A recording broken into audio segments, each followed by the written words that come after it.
जिस तरह पूरे भारत देश में लगातार महिलाओं के साथ जघन्य अपराध बढ़ रहे हैं, तो कोई एक ऐसा सिस्टम बनना चाहिए जहाँ पे सख्त से सख्त कार्रवाई हो और साथ ही सेफ एटमॉस्फेयर वर्किंग वुमेंस के लिए, अन्यथा कोई भी महिला के लिए कैसे बनाया जाए। मैं समझती हूँ इस पे नेशनल एस्पेक्ट को देखते हुए इस पे काम होना चाहिए।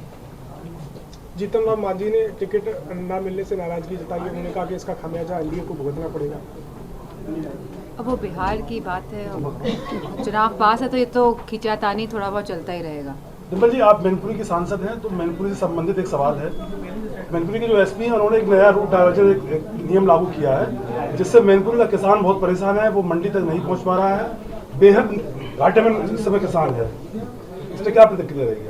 तो ये हम उनसे बात करेंगे जो है और देखेंगे। रूट डाइवर्जन मुझे पता नहीं है जो आप बता रहे हैं, तो इसके बारे में बात करके मैं रूट डाइवर्ट करने की बात करूंगी जो ओरिजिनल रूट है। दिशा की बैठक में आपने जल जीवन मिशन में 147 ग्राम पंचायत सवाल उठाया था। 147 जो टंकी बनी है उसको लेके आरओ पानी नहीं मिल रहा, उसमें रिफिलिंग नहीं हो। हाँ, तो वो क्लोरिनेटेड वाटर दे रहे हैं या नहीं दे रहे हैं, तो इस पर सवाल उठाया गया है। We are waiting for the clarification. जो आएंगी तब इस पर बात की जाएगी, बिकॉज हम भी ये जानने के इच्छुक हैं कि क्या जो पानी पहुँचाया जा रहा है वो क्लोरिनेटेड और सेफ फॉर ड्रिंकिंग है कि नहीं।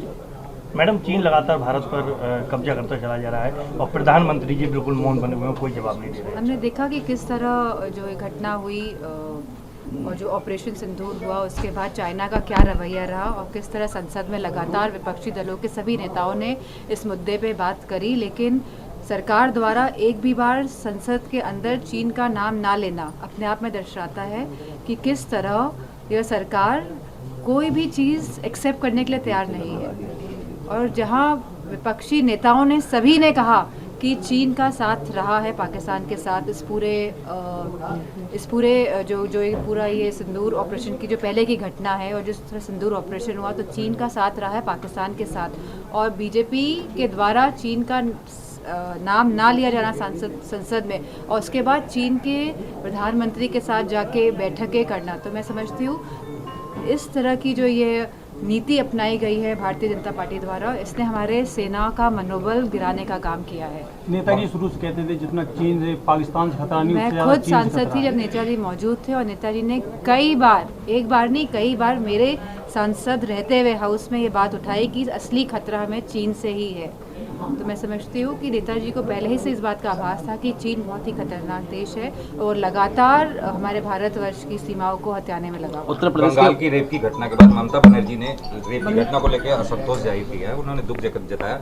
वहीं उन्होंने ये भी कहा है कि उत्तर प्रदेश, बिहार और उड़ीसा में भी ऐसी घटनाएं होती रहती है जिस पर राजनीतिकरण इतना नहीं होता। मैं समझती हूँ कि हम सभी जानते हैं कि आजकल जो मीडिया है वो कितना पक्षपात करता है, कितना बायस्ड है और जिस तरह से लगातार उत्तर प्रदेश में महिलाओं के साथ अपराध हो रहे हैं, हम नहीं कभी भूल सकते हाथरस की घटना को, हम नहीं भूल सकते हमारे यहाँ पे जो घटना हुई जहाँ पे कश्यप समाज की बेटी को रेप किया, उसकी हत्या कर दी गई और पूरा प्रशासन चाह रहा था कि एफआईआर भी तक लॉन्च नहीं हो। हम नहीं भूल सकते अभी 2 दिन पहले ही जो दलित बेटी के साथ रेप हुआ उसकी हत्या कर दी गई है। तो लगातार उत्तर प्रदेश में हालत बद से बदतर हो रही है हमारी बेटियों के लिए, हमारी महिलाओं के लिए। राष्ट्रीय अध्यक्ष जी ने मायावती को लेकर कहा है कि वो पीडीए को कमजोर करने के लिए बीजेपी के साथ मिला के ये अपने जितनी भी बयान दे रही हैं वो बीजेपी के साथ मिला हुआ उनका बयान सामने आता है।